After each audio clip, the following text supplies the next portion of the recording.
Okay, so we're gonna look at O-Soto today. That's like one of the main throws that we could look at that it applies to a whole lot of different situations. So I'm gonna show some different situations today, but we're gonna start off with just like super basic for dexterity and coordination footwork, okay? And this will be kind of like this first little bit of this I'll cover is like the judo perspective. Because it's a throw in judo, but you see it, like I remember told people recently, the first time I ever went to a Worlds in Jitsu in California, it was like a purple belt. I saw in the black belt division, somebody hit an O-Soto, right? I've seen an O-Soto hit by Zabit. He hit one in the UFC, right? So it's an interesting throw. You'll see it everywhere. You see it in all the different arts. Let's just start off with some footwork on getting set up, and this is a lot like a dance. We're gonna go this way, but I'll show going this way, okay? Okay, easy, sir. Okay, so just go ahead and match my stance here, and then grab collar, good. And then when we grab the sleeve, grab it and roll it, and see how I made that tight right there? Yes, and that gives me a little connection. Do that and then relax. Yeah, see, because you can turn it on or you can turn it off. Just nice and relaxed. Okay, so now this is like the like a dance part. So we want to be relaxed, and then if I step back, you step forward.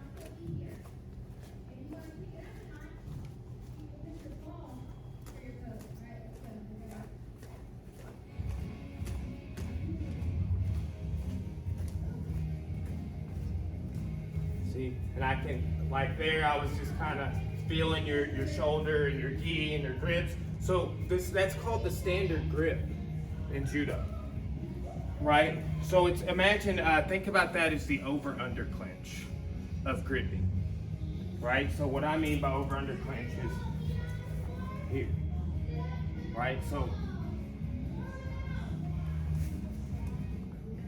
right? So again, I want you to stay relaxed to your upper body, because you might have to react, and the more rigid you are, that reaction time gonna go down, okay? But, you know, I need to be able to move grips as well. I need to be able to do footwork, all right? So I want you to just get walking down, and then we will add on to that. And what we'll do here, since we have an odd number, I'll rotate in with every one of you, and I want everybody else to do that too, so you get kind of a different feel for height, weight, body type. We're all different, right? So you'll get a little feel for that, okay? Let's do that, 1, 2. So see, everybody felt a little different, right? When we all went with each other, I was probably doing a little different thing than you, or felt different. I was taller. So just kind of make note of those things, okay? Now, I want to explain like O-Soto this way. When do you do it? A win is when someone pulls you, okay? So the throw O-Soto comes in like this, okay? So if I pull you, we're gonna go on this side, you're attacking. Okay. Nice and relaxed, because we might need to attack, you know? Mm-hmm. If you're tense, your timing, it may be a little off, you know? You just need to be able to go. Imagine like how you think about your shot. Right? Like I've seen it. You can just turn it on. Wow! Oh, gotcha. Right? And did this? No, they don't expect it. I've seen it on the opponent too, right? In competition. Well, Soto's kind of like that. You go from 0 to 60. Okay? So look here.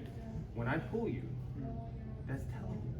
I'm telling you to go right there. Gotcha. Just come in and just like hook your leg up and then stop. Yeah, perfect. That's the win. Okay? So let's practice developing the sensitivity for that. Okay, and we're gonna do 2 drills. One, we'll do just kind of standing like this, but the other one we'll do off our walking real quick, okay? So, here.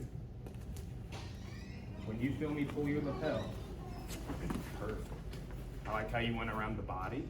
That's what I like too. If you want to go to the head right there with your wrist, Yeah. that's good too. I don't try and get a gi grip, but you just, you know, you can slide it up as a high grip if you want, right? But you just stick with what felt good. So from the walk,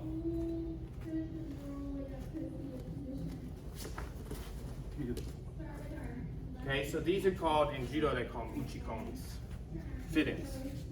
So we're doing O-Soto fittings. And we're practicing like, okay, here's a real basic entry. When they pull us, okay? You can do this off of moving footwork, stepping, forward, backward, single steps, different footwork patterns. We're just gonna do it off of this. I'm moving backwards, forwards, kind of getting that, just building off that same drill, okay? All right, 1, 2. We'll keep switching the same way. Here's what we're gonna do. We're gonna do a little drill here. You already know, like we come in for an exchange, let's say I got that, and I pop with it, right? I can do that either lapel, okay? So here, pop, like that. That's telling you, oh, could you just kept going, right? We're still explaining it. Same thing here, exactly. I was telling Jordan, like, in wrestling, when I have you in a collar tie, right? It's real similar to when I pop this lapel on the balance break, okay? When somebody does that, just like forward lapel, pulling it to the front corner, right? So think about it as, stand, move over just a little bit, this way actually. Straddle that line right there. Okay, so you got this line here. Imagine these mats continue to line under his feet. There's an x-axis on that as well, okay? So, and then I'm attacking sort of 45 degrees, right, or Jordan is, okay? So here's what I want you to do. Hands are out just like this, right? And bring them in a little bit closer, okay? And, don't poke me in the eye or anything. Eyes closed. When I grab a lapel and pull, you come in also. And just kind of slam your chest into my chest, whatever side you feel. Back up, knees kind of bent here. Good. Ooh, oh, that was Ouchigari there. So you hook my leg on the inside. Yeah, Uchimata, Ouchigari. Both good throws. Right? You just come, see it's not your dominant side. Come across. Okay? So if you feel me, if I pull you down this 45 line, that's the line you're going to attack. If you feel that, yes. Remember, if you feel that pull forward, that's telling you here. So here, eyes closed. Yes, go back. Eyes closed. Yes. So just kind of do that as a drill to develop like, okay, will you pull me this side or that side? It's not that they won't pull the sleeve. It's just that the lapel is a really good balance toggle, right? Like I grab it and snap it. I can do all sorts of things with that. Like really somebody that has a high level grip game and pops their grips, it's brutal, okay? So it'll get you reacting. It's like, that's not what you want to do. That's how it's brutal. You're like, oh man, oh. Kind of almost like getting somebody scared you, right? You don't want that kind of snap reaction ever.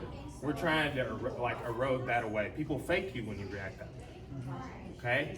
So here, just in your mind, when somebody pulls me forward, I could O-Soto. You can do lots of things. Anything's possible, right? But today we O-Soto. And you can maybe further extrapolate that idea to other things on your own or in a future class. All right, let's do that. 1, 2. Unfortunately, they made it that way over time. If you're doing jujitsu, you tap bump, go ahead, start, and a guy starts in more of a wrestling stance. In a judo class, I've been in this judo class too, so it's funny. Do that again. So if I'm down here and you're trying to do the O-Soto, are you trying to pick me up or are you matching my level? I'll try and basically get you to not play that way with off balance. It's like a shaking kazushi, yes, sir. Right? And then I'll get you like anchoring that front leg and then maybe pull you up. Okay. Think about how you would try and get somebody if you had a collar elbow in wrestling, and you're here, and then they pulled up and you went back under for a double. Yes, sir. I would try and get you to pull up from there. Okay, and get back down in that stance. If we're in traditional judo class, yes, sir. Stand up and fight me like a man. For sure. That's the mentality of a judoka, though. Right? Like I can't tell you how many judo players I've heard say that, myself included. Gotcha. Right? But it's like the mentality is let's go. Right? Like here, and it's an interesting perspective. It's the higher posture, and back long before I ever trained judo, you could still do some singles and doubles. Okay. First, they took out dropping to the mat, and then they took out touching the legs.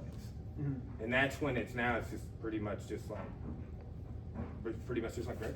Yes, sir. So, and they did it that way to like, oh, here's a gi version, here's a no gi version. That's kind of there's a lot of reasons behind it, but it's interesting. So, Okay. But yeah, I try and shake you and get you to posture, or I just may try and hit you, like I was saying, at the preferred game in a combination. Might go for something entirely different to get you to react out of that, other than just an off balance. Yes, sir. Because we're talking about off balance earlier. But you might do that as a combination. It might not be because when you're here, that's going to be a difficult throw. I'll show you one that I might do though. That's O-Soto. I dropped to the mat with it, but it's like you can stay standing. Okay. It's Yoko Gake if I go down with it in judo sacrifice. So, but like we've been talking about this, like look, I did a switch spin. Right. Yes, sir. So it's a cool throw. Chris Burns, he was showing that when he was here from over under punch. Okay. Cool. Okay, so let's do this. Let's start throwing with O-Soto. Like we're just kind of fitting it in. But let's do like a couple of cool, just basic sort of self-defense entries, and then we'll start getting into like, hey, throw this person in the umbrella and submit them. Right? Which would be the sequence. Okay, so think about this. Here. Okay? So if I can set you down, I can start choking you, I can do a lot of things. Okay? So when somebody goes to pull you backwards here, what I want you to do is your right foot will hook right there, and then think about this, grab my arm. Okay, and this is kind of like what your grip almost, but outside of the arm versus you were doing inside. I want you to think about transferring all your weight to your left side as you step around. This side? So I'm trying to pull you backwards, step around. Good, but don't lose the hook. Okay? So here, you got that? Now, good. And try and stay standing. We'll get Charlie to do it on me. A little better, closer in height. Okay, so here, he's going here and he starts pulling me backwards here. Pull. See how you're going down. So the cool thing about it though, in the sort of secret detail on it is when I hook here, watch, like I don't have any weight. You feel I wouldn't be able to do that if I had weight in it, right? Now I add weight into the leg. And you go right down. Okay, so this is sort of a real basic way to do it. Just stay nice and relaxed. Turn around. And we'll get another try here. Don't feel rushed. Just kind of walk back with me. And when you're ready, hook the leg. All right, there you go. Add weight and turn. Okay. One more time. This way. Leg. And add that way. Oh, that was even better. You're starting to understand. Yes, sir. Okay, so it's like I'll say like that transferring the weight thing. It is the sort of hidden part of it that just so.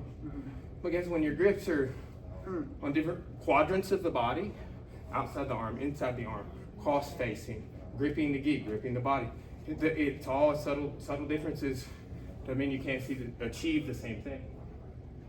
Okay, so play with that. Again, it's just a basic way we can start throwing with it. And we'll move on here in a second.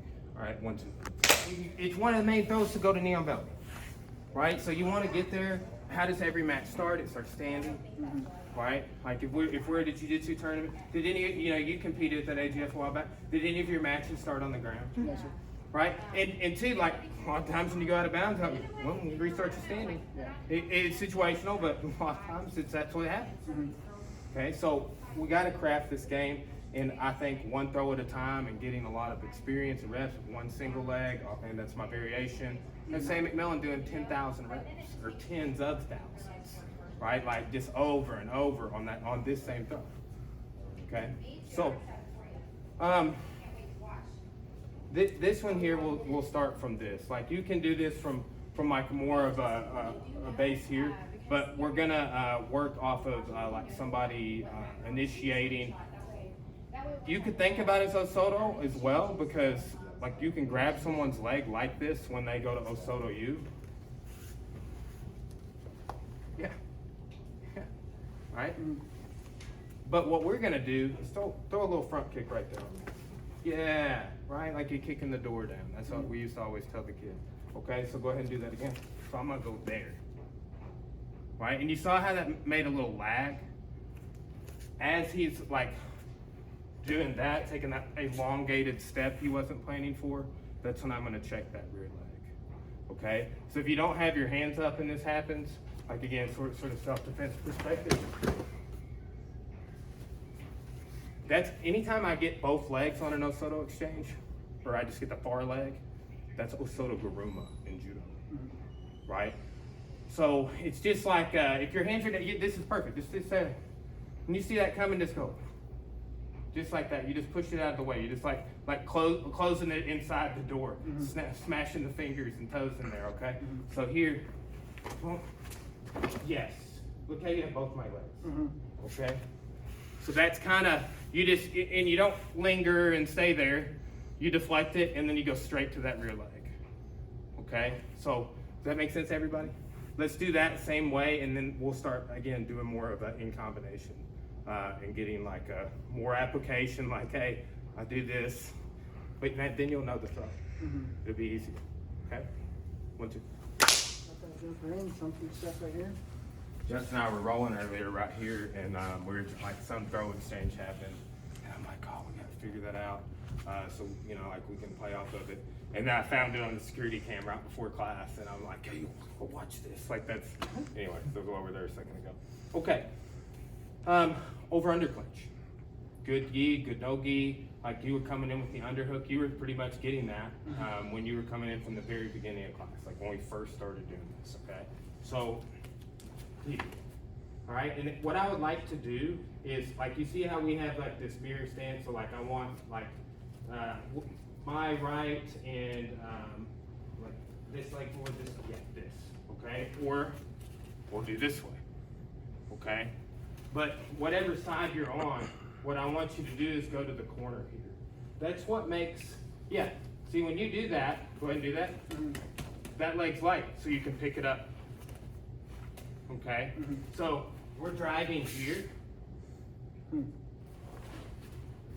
right there, and then look, we're pushing this across the center. It's a big topic we've been talking about. I remember learning this lesson as a white belt. Hey, if you put both your hands on one side, they can put you in a gift wrap. And then it was like, I would tell people that, and then they would start thinking that way, like my students, even when I was like just going, and then they would put me in a gift wrap. It's like it happens. They would make you, like you should start making people like, I'm gonna put his hand over here, right? So, but that's also why people will fight this. This is a bad idea. This is forcing back exposure. This is forcing a potential katagatame arm over choke. It's and also forcing this gift wrap. Okay.